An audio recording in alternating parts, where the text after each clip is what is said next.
Hello guys, welcome to the Rimm-PODCAST today, and this is the podcast episode 23, and I'm your special host Iggy, and we have a really special guest today, and that guest is Olga Gonzalez, Mayor of Kissimmee. Thank you so much for allowing us to come here. I want to congratulate you and your staff to allowing us to come here and actually record out of the city of Kissimmee. Welcome to the show. Thank you very much, and it's our pleasure because we like to give information. My people perish for lack of knowledge. So this is a way of giving the people knowledge of how a city really works. Nice. Other thing I want to really mention, I really admire what you do, and you give me so much inspirations, and I want to spread these inspirations to other kids out there, college graduated, that your life never ends. It ends when the God sends you and tell you what to do. So I really appreciate your time. My first questions, if you can tell us a little bit about yourself, so city of the citizens know about you and we know about you as well. I was born in New York in Harlem, in fact, Harlem Hospital. I was brought up in what they call Spanish Harlem. It was a time when immigrants came from all over. Yes. And they would help each other. Yes. I was born at a time when it was blooming immigrants from all over. Italians, I learned how to eat Italian food. I learned how to eat Russian food, Irish food, corned beef and cabbage. And I also learned how to eat Southern fried chicken. Oh, wow. Because I went to a African American school. Oh, wow. At that time, and I learned how to eat everything, and I eat everything. My husband says that I'm gonna die through my mouth because I like to eat. I love to taste all kinds of food. Oh, wow. I just enjoy life. It was a tough childhood. My parents came from Puerto Rico, and we live in a tenement where it was hard for people. It was a slum, but Wow. we made it home. Wow.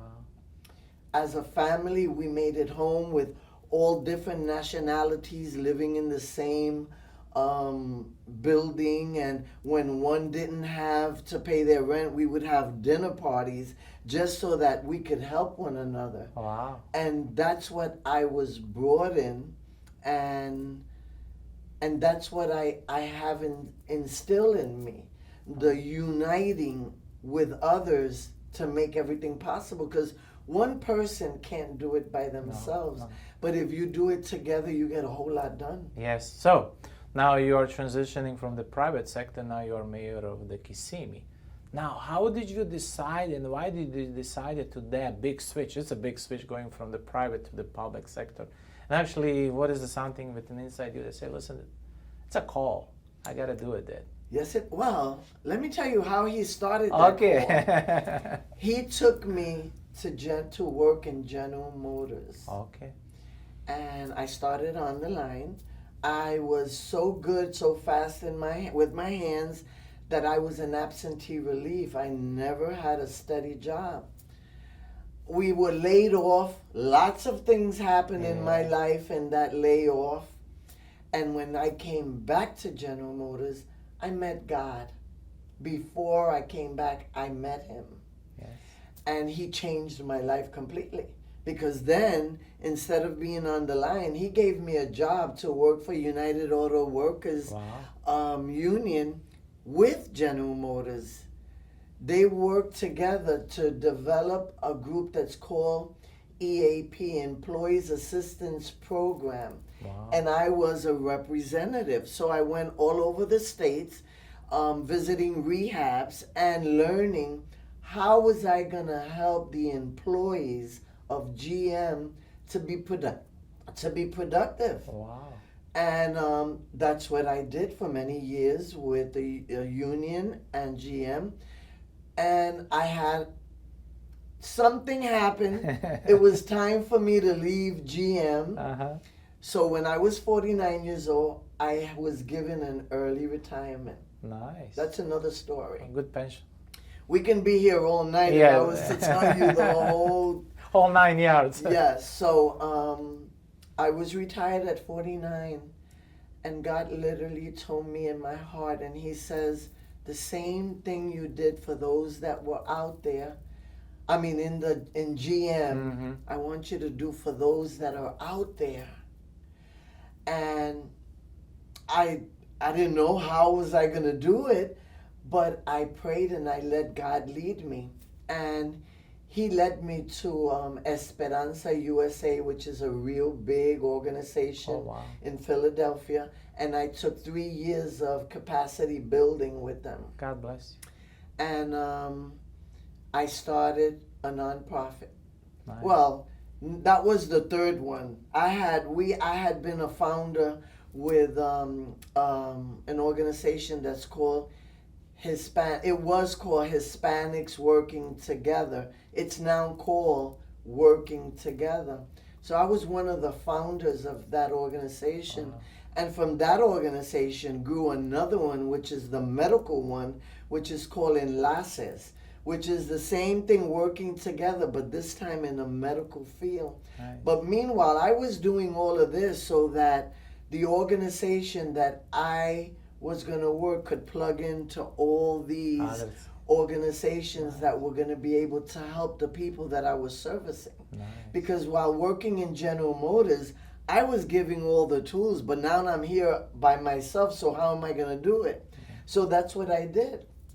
And we opened up a big organization in Orlando. But God moves you from position to position. I was there for 10 years. He taught me a lot. With Esperanza USA, I didn't know that I was lobbying. I was learning. I used to go with them every president's breakfast. I would go with them, and afterwards we would go and do a little lobbying. How do I know? I was politically inclined, but I didn't know it.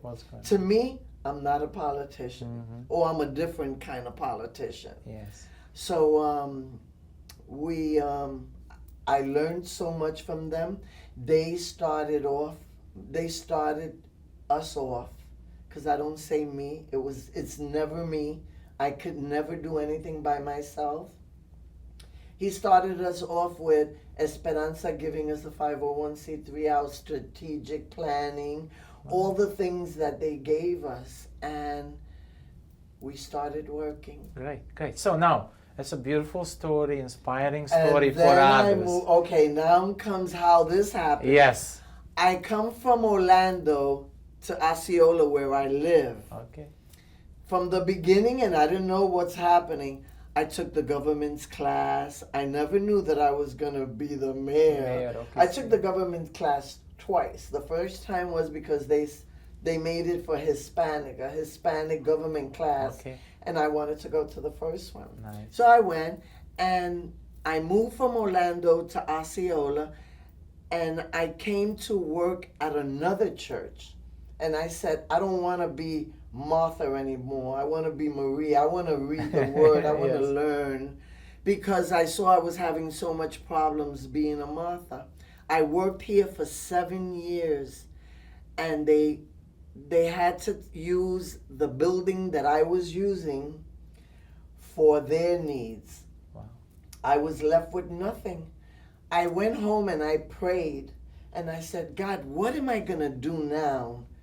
And I get a phone call from a commissioner, and she says, run for commissioner. And I said, no, I'm not a politician. I'm not going to run for commission. And when I hung up the phone, in my heart, I heard the Lord say, you asked me for directions. And I had problems with my lungs at that time. Wow. If you look at the photos from when I ran for commission, you could see I was blown up from the medication that I was getting from the blood clots in my lungs. And I says, I can't even walk from my kitchen to my bedroom. How am I gonna campaign? And he reminded me of a story of a man. There was a flood, and he was up in the roof, and he was praying and asking for help. God sent him an airplane, he sent him a boat, he sent him all kind of help, and he didn't listen. So when he died and he goes up to heaven, he says, God, I was praying and you didn't help me. He says, I send you all kinds of help. You just didn't take it. So when he reminded me of that, I said, okay, I'm going to go for it. And I did. And I did not do much campaigning. And I won with 73% the Wow. commission seat. Wow. Wow. And then I was at a prayer meeting, and one of the priest from the San Franciscan church, he told me, "You're going to be the next mayor." I says, "No, No way. no." And he says, "Yes, you're going to be the next mayor." And I says, "Well, I'm going to try. What do I have to lose?" I get a phone call from a person, and she says, "I hear that you're going to run for mayor. Why don't you stay in the seat that you're at? Because you're going to go unopposed." And I said, "Wow, you sound like the serpent from the Garden of Eden." Wow. I said, "Sandy, behind me, if you say that I can go unopposed, so then why not try for the mayor seat?" Yes. Wow. And I tried, and I didn't campaign. And I would say, if it was his will, the 7 days that I should have been campaigning, I went to Puerto Rico to anoint the island, because that's what God put in my heart. Nice. When I came over there, they would ask me, "What are you doing here? You're supposed to be campaigning. Aren't you running for mayor?" I says, "I'm running for mayor, but if it's God's will, it'll happen. And if it's not, I'm going to keep forward, because I have already my passion." And I ran. And you won. Everybody said, "She's not going nowhere." And look at you now. And here I am. I'm interviewing you today. The mayor of Oh, Kissimmee. Congratulations. And working for a part of a government in this city that it was already ready. Yes. I just had to step in, because when I was working the nonprofit, I had about 50 to 75 volunteers and 2 employees. I stepped in to a position where I have 750 50. employees and 10 different departments. 10 different departments. Yeah. And how many volunteers? Yeah. There's an army out there that knows my heart, knows my passion, and knows that everything that I've done is because God has done it. It has not been me. I put you in the right place. He to put serve. me in the right place at the right time. Yes. So now, I got a question, because I do, as a podcaster, I go from city to city, and our citizens don't know the way the government is structured. So my whole interview is having a beautiful story. Is also, if you can explain the citizens of Kissimmee how the current government is structured. Well, it's structured here that we have a board Okay. which makes a decision of whatever our CEO brings before us, which our CEO is Mike Stagwell. Okay. He's in charge of the 10 departments that we have. Mike works for the board, Okay. and he is the one that really has the 750 employees. He has 10 departments that he works. The board, the mayor in the city, in this city, the legal structure is a voting mayor. 2 of the commissioners will vote yes, and 2 will vote no. So the mayor will decide which way we're going to go. It's not a strong mayor. Strong mayor, they bring the paper in front of you and you decide what you want. Here in Kissimmee, it does not work like that. It's the whole board together making a decision, and the mayor is there to break the tie. Got it. So now we have a better clear. Now, let's move to the as a city of Kissimmee, the structure, the growth, the populations, and moving on. As a mayor, I know you have the power in certain ways. What would you do? How would you do it? And what is your biggest being part of the mayor in Kissimmee? It's helping doing things that nobody has ever done. I like to get out of the box. Yes, you are. I'm kind of different. Yes, you are. I am looking, they gave me a job to better the city. And bettering the city is by taking out these little sore thumbs that are around the city, by helping the homeless, helping the working poor, because and they're not even working poor, they're the lower income families. Sometimes they're working fine. Everything is working fine, but a stone steps right in the middle to take everything out of proportion. True.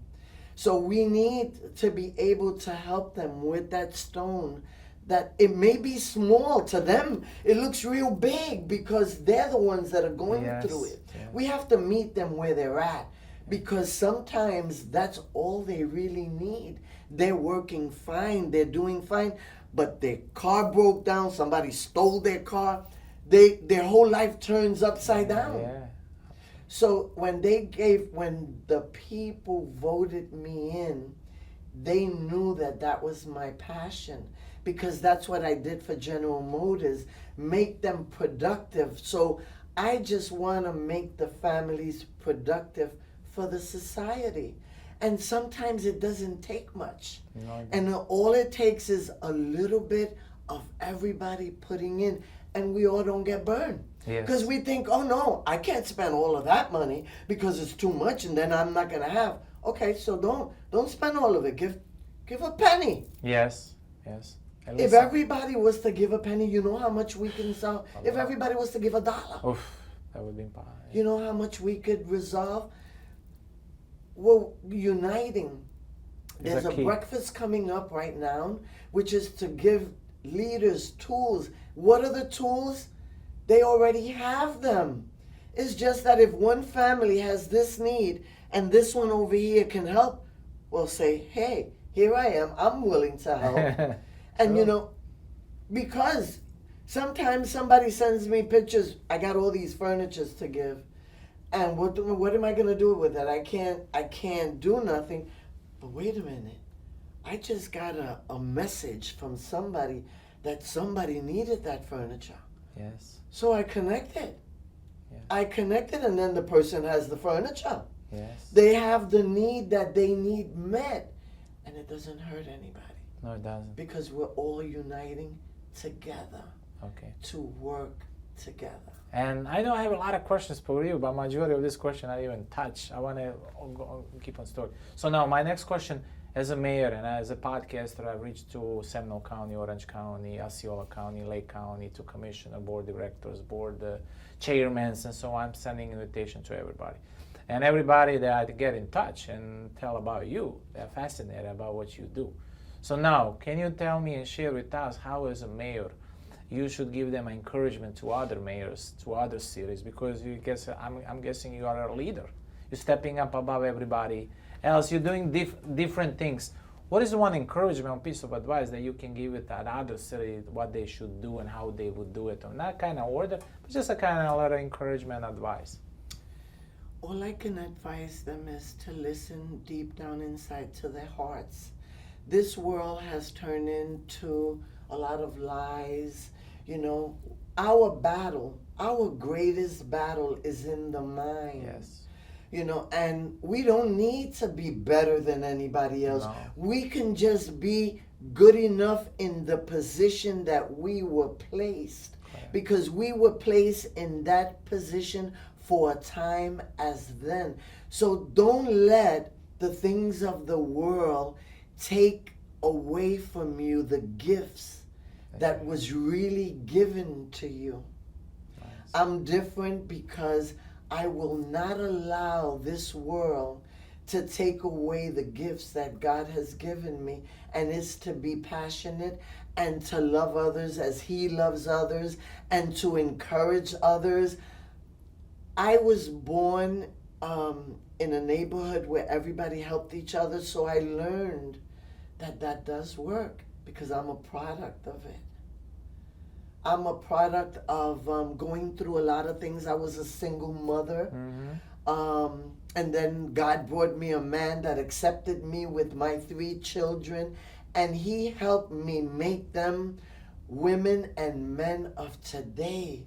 Because my children, you know, with the help of God, they all have their professions. They're all shakers and breakers. Yes. And I know that all I did was show them the example of what life should be like. I tried to live the life that God instilled in my heart, which is doing the right thing.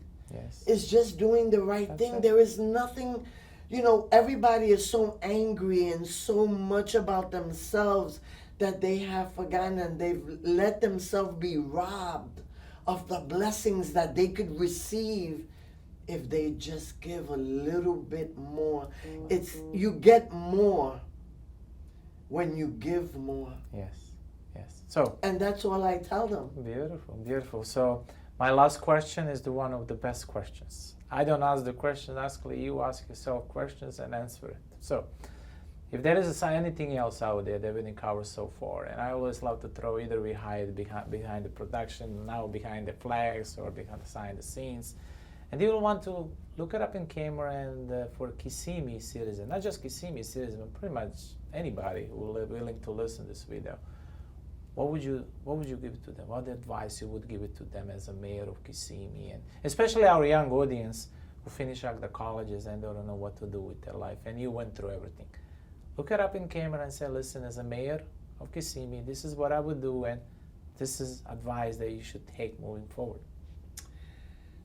As the mayor of Kissimmee, I'm very different. I like to get out of the box. But I would like to leave with you the fact that if you give a little love, you're going to get a lot more back. And don't give up on your life. Schooling is very important. My schooling, the majority of my schooling was life experience. Yes. But I used that life experience to better myself, because these things that happens to us in life is just to make us stronger.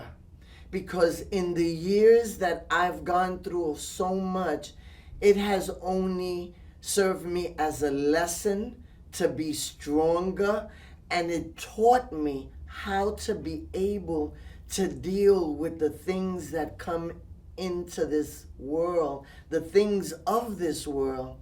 And when I met God, He changed all of that. He showed me what it was to love and to give, and just giving a little, He blesses you a whole lot, because He doesn't ask for much.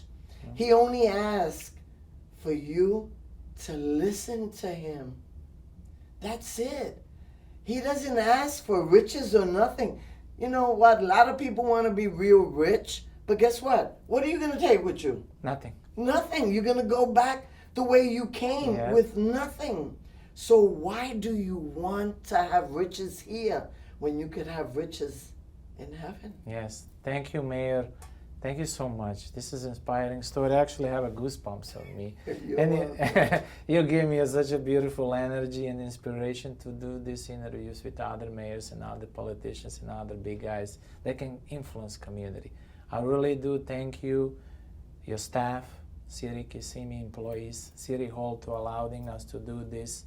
I really appreciate your story. We'll do this many stories down the way on the road with different things. And I said one time, I want to thank you so much from the bottom of my heart.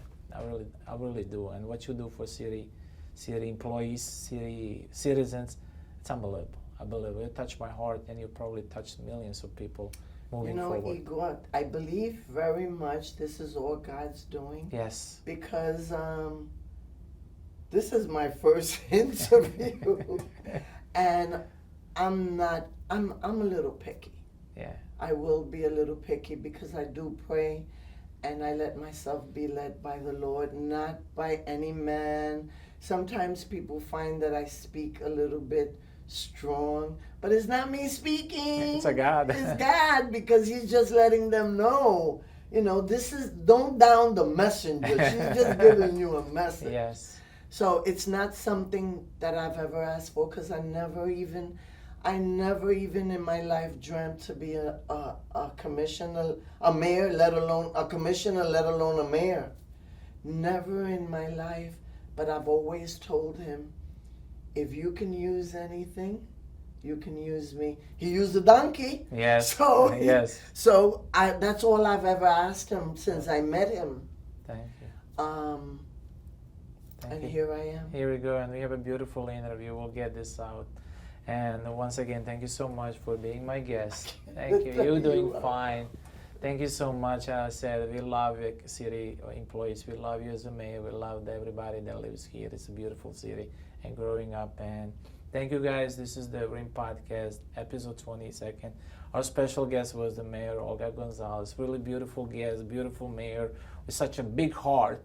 So please love, like, share, comment, share the stories worldwide, nationwide, locally. We gotta grow together and to care and share. Thank you, Mayor. We love you. We love your staff. We love your city. God bless you, and thank you so much. Thank you.